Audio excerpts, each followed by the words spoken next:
जय मसीह। Faith talk series episode 44 में आपका स्वागत है। आज हम देखेंगे परमेश्वर की आत्मा को पहचानो, recognise the spirit of God. पहला यूहन्ना अध्याय 4 वचन 1 से लेकर 6 तक। आइए हम शुरू करते हैं।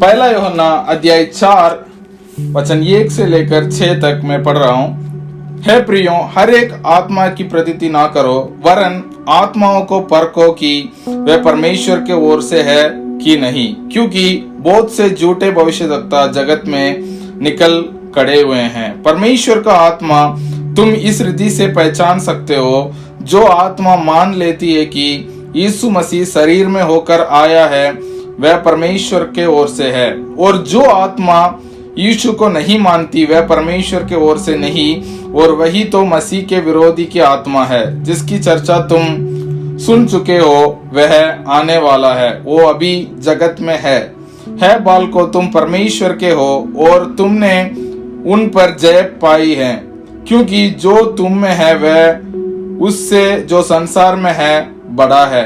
वह संसार के हैं, इस कारण वे संसार की बातें बोलते हैं और संसार उनकी सुनता है। हम परमेश्वर के हैं, जो परमेश्वर को जानता है वह हमारी सुनता है, जो परमेश्वर को नहीं जानता है वह हमारी नहीं सुनता है। इस प्रकार हम सत्य की आत्मा और ब्रह्म की आत्मा को पहचान लेते हैं। तो आज हम देखेंगे परमेश्वर की आत्मा को पहचानना। तो प्रेरित यूहन्ना का उस समय में कई लोग जो है विश्वास नहीं करते थे कि प्रभु यीशु मसीह शरीर में इस दुनिया में आया है। वो विश्वास करते हैं कि प्रभु यीशु मसीह परमेश्वर है, लेकिन वो शारीरिक जन्म को, वो मनुष्य है, उसको विश्वास नहीं करते थे। और कई लोग हैं प्रभु यीशु मसीह को एक मनुष्य के रूप में या एक टीचर के रूप में वो विश्वास करते थे, लेकिन परमेश्वर के रूप में नहीं मानते थे। ऐसे बहुत सारे झूठा शिक्षा हैं प्रेरित यूहन्ना के सेवकाई के समय में उपलब्ध थी। तो वो आज भी है। आज भी कई सारे लोग यहोवा परमेश्वर को मानते हैं, लेकिन प्रभु यीशु मसीह को मानते नहीं है, पवित्र आत्मा को मानते नहीं है। कोई लोग पवित्र आत्मा को मानते हैं, प्रभु यीशु मसीह को नहीं मानते। ऐसे बहुत सारे झूठे शिक्षा आज भी उपलब्ध है। और जो बहुत बड़ा हाइप बना रखा है, जो झूठा मसीह आने वाला है, लेकिन झूठा मसीह के आत्मा वचन कहती है कि झूठा मसीह जिनके बारे में आप लोग ने सुना वो ऑलरेडी आप लोग का बीच में है, अभी नहीं है। लगभग 2000 साल पहले यूहन्ना प्रेरित के समय में से ही झूठा मसीह का आत्मा जो है उधर थे।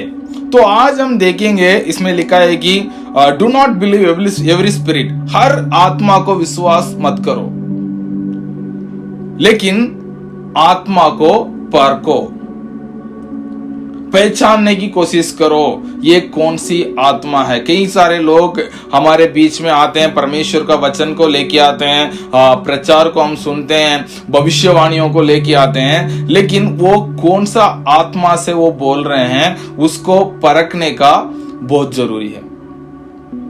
यदि हम उसको परख नहीं पाएंगे, वो हमें जो है परमेश्वर से दूर लेके जा सकता है, क्योंकि झूठा शिक्षा का एक प्रत्येकता वही है।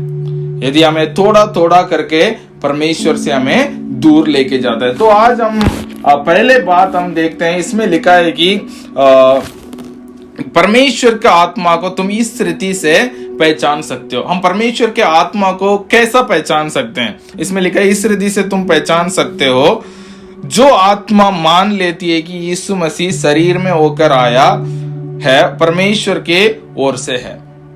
यदि कोई आत्मा कहते हैं या यदि कोई व्यक्ति परमेश्वर की बात करता है, वो विश्वास करता है कि मैं परमेश्वर के ओर से बोल रहा हूँ, परमेश्वर के ओर से बात कर रहा हूँ, और कहता है कि प्रभु यीशु मसीह शारीरिक रूप में इस दुनिया में नहीं आया।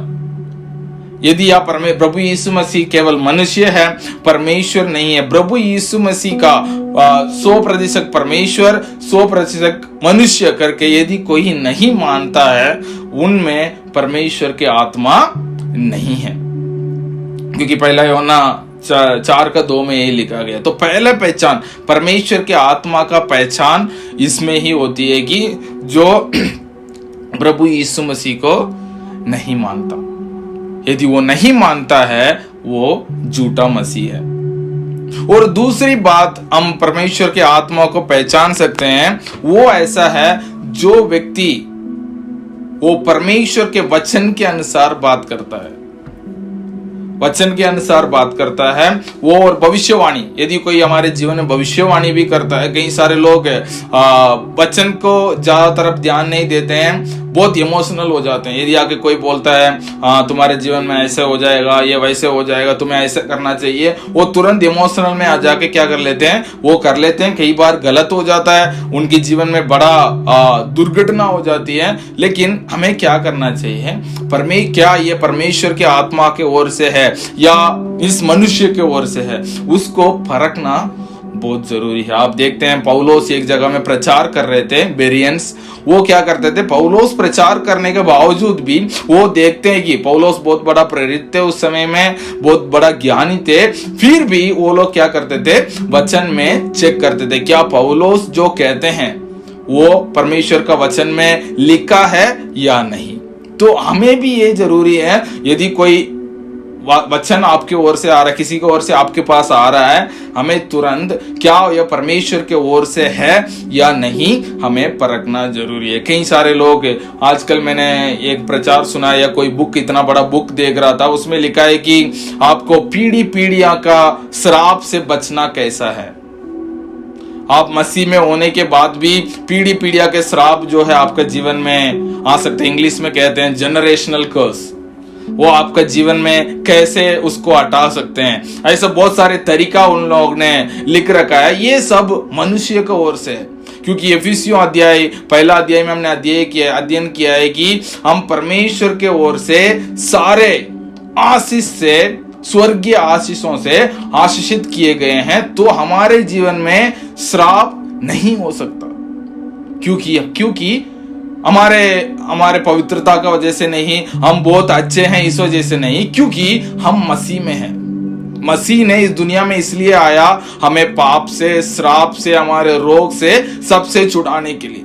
हम मसीह में आने के बावजूद भी, हम मसीह में हम रहते हैं, हम इसको जानने के बावजूद भी यदि हम विश्वास करते हैं, वो हमारे परदादाओं का पाप, हमारे श्राप मेरे जीवन में आ सकता है, मेरे बच्चों के जीवन में आ सकता है, इसके लिए मैं क्या प्रायश्चित कर सकता हूं। ऐसा यदि कोई प्रार्थना करता है, परमेश्वर मेरे वो पीढ़ी पीढ़ियों को श्राप को आप माफ कर दो, ऐसे करने का जरूरत नहीं है, क्योंकि तब हम मसीह में हैं, हमारे सारे श्राप, हमारे सारे पापों को परमेश्वर ने माफ कर चुका है।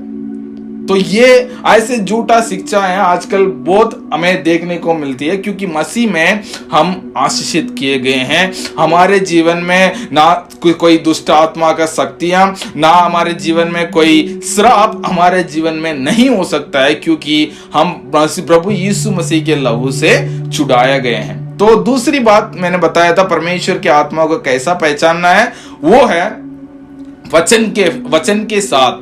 यदि हमारे जीवन में कोई भविष्यवाणी भी आती है, हमें क्या करना चाहिए, उसको वचन के साथ मिला के देखना, क्या वचन क्या कहती है हमारे जीवन। यदि आपको कहता है आपको ये करना चाहिए क्योंकि आपके परिवार में ये श्राप आया हुआ है, उस समय में क्या करना चाहिए, हमें तुरंत वचन में जाना चाहिए। क्या वचन लिखा गया है, मसीह लोगों के लिए श्राप के बारे में वचन में लिखा गया है, हमें ढूंढना चाहिए ताकि हमें पता चले कि हमें श्राप नहीं। को कितना भी बड़ा भविष्य देखता हो, आपको कह सकते हैं आप श्रापित है, तो आपको विश्वास करने का जरूरत नहीं है, क्योंकि वचन में हम श्रापित लिखा नहीं गया है, वचन में लिखा गया है कि हम आशीषित है। तो हमें क्या करना चाहिए, यह पहचानना जरूरी है। उसके बाद रोमियो 8 का 16 में लिखा गया है कि पवित्र आत्मा जिनमें है उनको वो ये एहसास दिलाता है कि वो परमेश्वर के संतान है। यदि आपको कोई कहता है नहीं, अभी भी आप परमेश्वर के संतान नहीं है, आपको परमेश्वर के संतान बनने के लिए ये 4 बातें आपको करना है, नहीं, तो परमेश्वर की आत्मा उस व्यक्ति में नहीं है, क्योंकि परमेश्वर के संतान बनने के लिए केवल एक ही चीज है, वो प्रभु यीशु मसीह पर विश्वास करना। उसे छोड़कर कोई भी नुक्स, कोई भी शॉर्टकट, कोई भी तरीका यदि कोई व्यक्ति लेके आता है मसीह को छोड़कर, फिर वो परमेश्वर के आत्मा की ओर से नहीं है। और पहला कुरिन्थियों अध्याय 12:3 में लिखा गया है कि परमेश्वर के आत्मा जिसके अंदर है वो ये नहीं कह सकता है कि यीशु मसीह श्रापित है। वो क्या कहेगा? यीशु मसीह हमारे प्रभु है, यीशु मसीह हमारा खुदा है। यदि वही ऐसा कहता है, उनमें परमेश्वर की आत्मा वास करता है। कई लोग भविष्यवाणी तब हमारे जीवन में लेके आते हैं। लोग कहते हैं परमेश्वर की भविष्यवाणी को आपको डाउट नहीं करना चाहिए। हाँ, डाउट नहीं करना चाहिए, लेकिन परख सकते हैं। संदेह करना और परखना दो अलग चीज है। डाउट और टेस्ट, आप उसको परख सकते हैं, परमेश्वर के वचन के साथ परख के देख सकते हैं। आपको यदि एक कहानी याद होगा यूसुफ के बारे में। यूसुफ ने तब परमेश्वर ने उनको जो सपना दिखाया था उसको उनके भाइयों को और पिता के सामने उन्होंने बताया, और उनके भाई लोग ने उनको डांटने लगे और पिता भी थोड़ा सा डांटे थे। वचन में लिखा गया है कि उनके पिता उसको उनके मन में रखे थे, क्योंकि वो जानते थे ये परमेश्वर के। तो कोई भी भविष्यवाणी हमारे जीवन में यह नहीं कहता है कि भविष्यवाणी उपलब्ध नहीं है। भविष्यवाणी आजकल कई सारे लोग ये विश्वास करते हैं कि आजकल परमेश्वर भविष्यवाणी करते ही नहीं है, परमेश्वर किसी से बात ही नहीं करते हैं। ऐसा नहीं है, परमेश्वर बात कर सकते हैं, लेकिन वो किस पे निर्भर रहता है? परमेश्वर का लिखा हुआ इस वचन से अनुसार यदि कोई कहते हैं तो हम परमेश्वर के वचन से परख कर उसको मान सकते हैं। तो यूसुफ के पिता जो है उसको मन में रखे थे कि अच्छा, परमेश्वर ने इनको ऐसा सपना दिखाया था, और वो सपना पूरे होते हुए भी हमने देखा। उसके बाद हमने देखा था, और शैतान का कोई भी शस्त्र हमें आसान से पहचान सकते हैं, क्योंकि हम परमेश्वर में हैं, हम ऑलरेडी जयवंत है, क्योंकि हमारे जीवन में वो झूठा मसीह का आत्मा हमारे जीवन में कार्य नहीं कर सकता है। तो हमारे हृदय को ऐसे चीजों से बचाना बहुत जरूरी है। और कोई भी बातें हैं, कोई भी वचन, कोई भी संदेश हमें मिलती है, हमें क्या करना चाहिए? परख कर उसको विश्वास कर लेना चाहिए। क्योंकि कई बार आज का समय में कोई बहुत सारे डिस्करेज करने वाला संदेश, कोई बहुत सारा डिप्रेशन में डालने वाला संदेश आपको हर जगह में मिल सकता है, लेकिन कोई भी संदेश आप सुनते हैं परमेश्वर के वचन के साथ उसको तुलना करते हुए उसके बाद आपके हृदय के अंदर आने देना। कई सारे लोग जो है परमेश्वर का वचन को झूठ समझकर ही अपने जीवन को मतलब परमेश्वर का झूठा मतलब गलत समझकर अपने जीवन पूरा वो लोग बिता चुके हैं। या कई लोग गरीबी सुसमाचार सुनाते हैं, मसीह में हुआ तो आपको गरीब ही रहना है। वो खुद अमीर हो सकते हैं, उनके पास सब कुछ है, लेकिन वो प्रचार जो करते हैं वो गरीबी सुसमाचार है।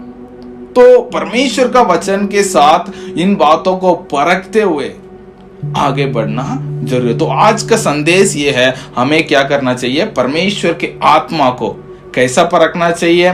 जो व्यक्ति परमेश्वर के आत्मा को कैसा पहचान सकता है? जो व्यक्ति प्रभु यीशु मसीह को अपने जीवन में, वो इस परमेश्वर थे, वो इस दुनिया में आए, हमारे लिए जिए, हमारे लिए मरे और हमारे लिए तीसरे दिन जी उठे और हमारे लिए एक जगह तैयार करने के लिए पिता के पास गए हुए। इन बातों को विश्वास करना, और वो हमारे लेने के लिए दोबारा इस पृथ्वी पे वापस आएंगे। तो इसे विश्वास यदि कोई नहीं करता, वो परमेश्वर के ओर से नहीं है। और कोई व्यक्ति ये जो बात करता है वो परमेश्वर का वचन से मेल नहीं खाता है, वो परमेश्वर के ओर से नहीं है। और जो परमेश्वर के ओर से है, उनके मन में एक एहसास हुआ, वो पवित्र आत्मा उनको गवाही देता है कि वो परमेश्वर के संतान है। उसके बाद चौथी बात मैंने बताई कि यदि कोई व्यक्ति में परमेश्वर के आत्मा है, वो प्रभु यीशु मसीह को श्रापित नहीं कह सकता। वो कहता है कि प्रभु यीशु मसीह प्रभु है, प्रभु यीशु मसीह हमारा खुदा है। यदि कोई व्यक्ति ऐसा कहता है, उनमें पवित्र आत्मा या परमेश्वर की आत्मा वास करता। मैं विश्वास करता हूं आज के संदेश से आप आशीषित हुए हैं। God bless you.